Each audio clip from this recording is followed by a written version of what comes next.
welcome back to the Citizen channel on my final Pepsi 11 of the 23-24 season. It's been pretty good so far, hasn't it? We've got a league title in the bag and we're going to look forward to, well, a chance of an FA Cup trophy as well. A double-double, which has never been done before, so that'd be nice, wouldn't it? But we've got the small matter of that team from down the road to take care of first. That's yes, Old Trafford's falling down. Let's hope the players are falling down after this weekend, because I'm sure they'll be pumped up for it, but it's up to us to do the job. So we're going to have a look forward, have a look at how they've got there, how they're doing injury-wise. Yeah, they seem to be getting a few players back now. Typical, isn't it? But hey, there you go. We'll beat them whatever happens, won't we? Fingers crossed. We'll see. Anyway, Andy Morrison's confident, but we'll find out later what he thinks about this as well. So stay tuned. This is recorded on the 21st of May. So obviously, I don't think there's any serious injury doubts. Hopefully, unless a bug's going through the camp again, as it has done occasionally. But so any comments and thoughts are at that stage, and let us know your thoughts, guys. Right, the game itself, of course, is on both major channels here in the UK, ITV and BBC. I don't know what it's if you're outside of the UK. Make sure you check where it's on. I'll be down there, so if you do see me and my lad, come and say hello, guys. It'd be great to see you. Previously in the FA Cup, I did a little FA Cup years last year before the final, so I might re-put that out as well, republish that. But I went through our past games against United. We've only played them 10 times up to now. We won 4 and lost 6, so we sort of narrowed the gap last season. And we scored 14 and let 18 in. And that was from the very first derby back when, well, it wasn't United and City then, was it? It was Newton Heath against Hardwick back in 1891. And I think it was Hardwick, I'm not wrong. I put City here, but it was still City. It doesn't matter who we are, does it? From 1880, it's still City.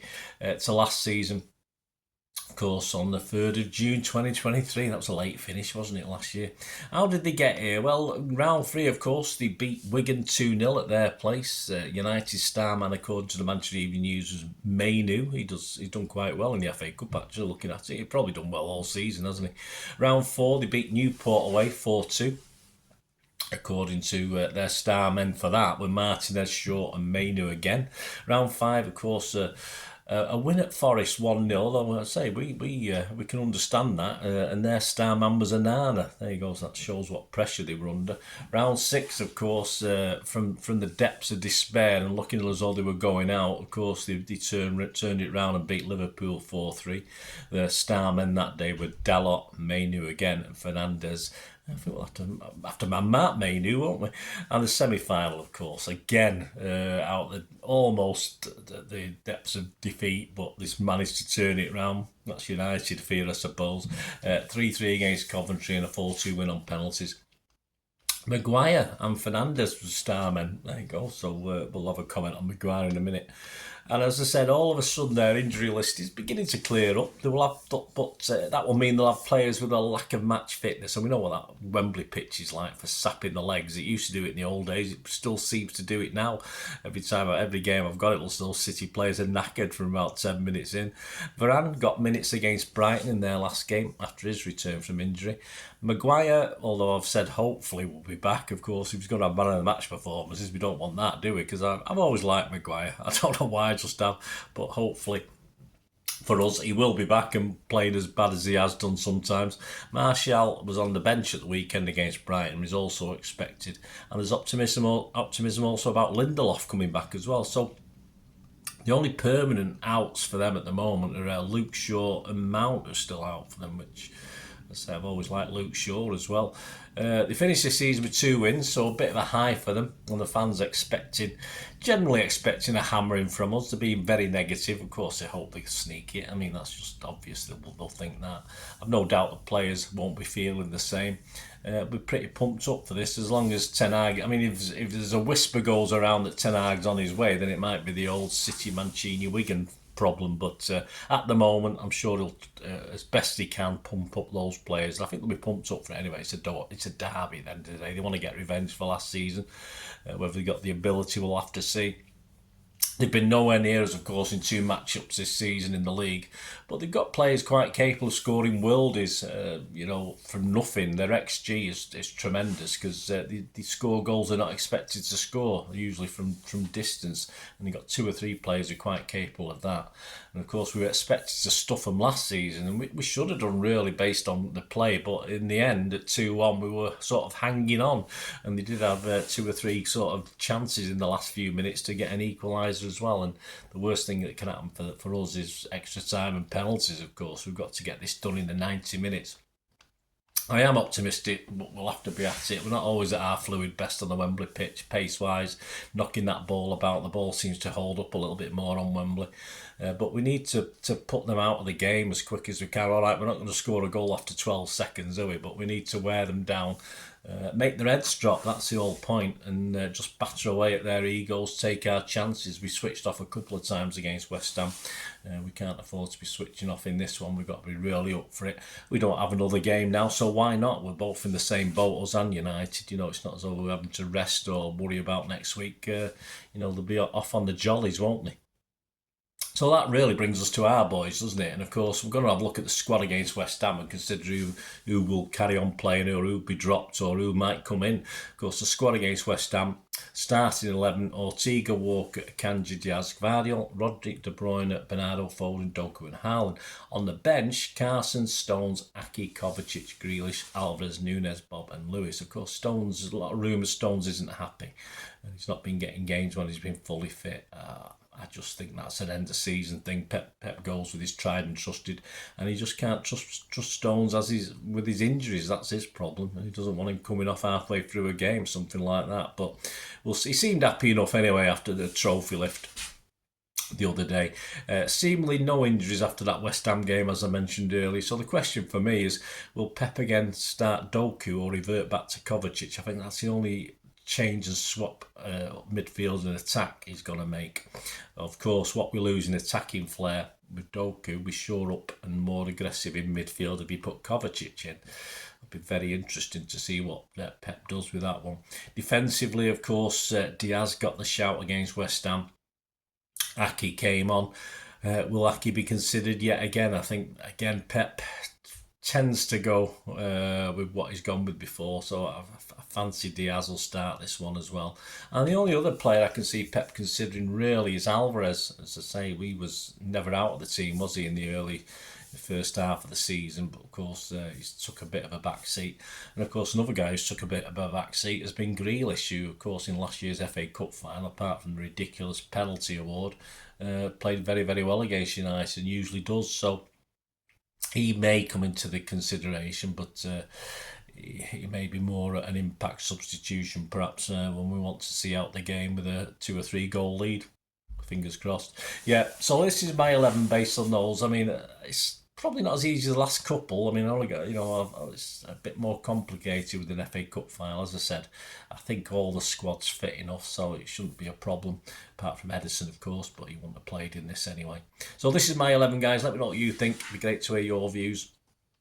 I'm going to go with this. Ortega, a back 4-3 to converts to a 3, converts to a 2 at times. Walker, Akanji, Diaz and Gvardiol. So I've left Aki out, even though I love Aki to bits, and he'll do a brilliant job at Wembley, I'm sure, but I just think Pep will stick with what we've got there.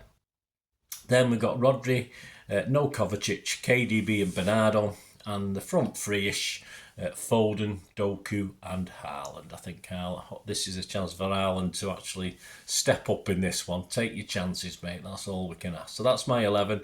I'll be happy if we get 9, I'll be honest with you. I think there may be a couple of differences to that, but that's my start. Let me know what yours are, guys, or any differences you think to mine. And do you understand my logic? Does it make any sense? Let me know. It'd be great to hear from you anyway.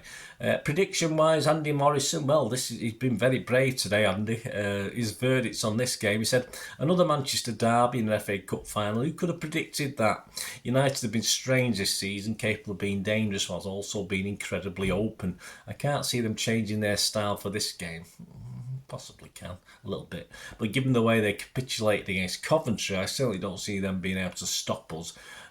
a bit of a while ago, Coventry now, isn't it, Andy? But I can see your point. And if that's the case, we could win easily. Yes, and this is Andy's prediction. He's sitting down, guys. He's going City 5, United 1. It's gone back in time. Oh, I don't mind a November massacre, Main Road massacre. That'll do. A Wembley massacre, of course, for the old fire one. If you're as old as me, you'll remember that one.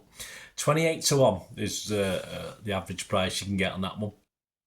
Wow, Andy, I'm surprised. For me, I'm going to be boring. I think they will score, actually. I just see them scoring. I won't keep a clean sheet, but I can see them scoring. But I'll just go for the safe bet of 3-1 for City. So that's at 9-1. What about the rest of the odds? Well, to win the FA Cup, the match odds in 90 minutes, City are 1-3 on, a draw is 17-4, United are 8-1. I have a team to win it on penalties, you can get 10-1. Brave man if you do that for City to win on penalties, or just if you commit yourself to City or United winning on penalties. So United fans, take heed. It's probably one of your best chances. 20-1. Although, having said that, now it'll probably turn to poop. City to win in extra time is 9-1, and United to win in extra time is 28-1. Other popular scorelines: a 2-0 City win is 7-1, a 2-1 City win is 8-1, and a 1-0 City win is 9-1.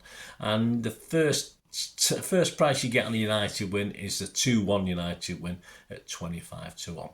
So there you go. Let me know your thoughts, guys. Of course, I'm down there on Saturday, so the player ratings show and story of the game will be both out on Sunday, and there'll be plenty of stuff coming up over the close season. Of course, there is City history and summaries and City stats and Player of the Year awards and all that sort of thing. So stay tuned to the channel, guys. Of course, check out my recent vlogs on Tommy Doyle. Of course, we may have one or two other players leaving, so there'll be other specials as well. And of course, that memory special in tribute to Ian Mellor, who sadly passed away a month or so ago. So check all that. Just check out the channel, guys. You'll see stuff on film and TV as well, which is another interest of mine. So if you know someone who's interested in that, point them in my direction. I'm trying for a couple of changes next season, perhaps.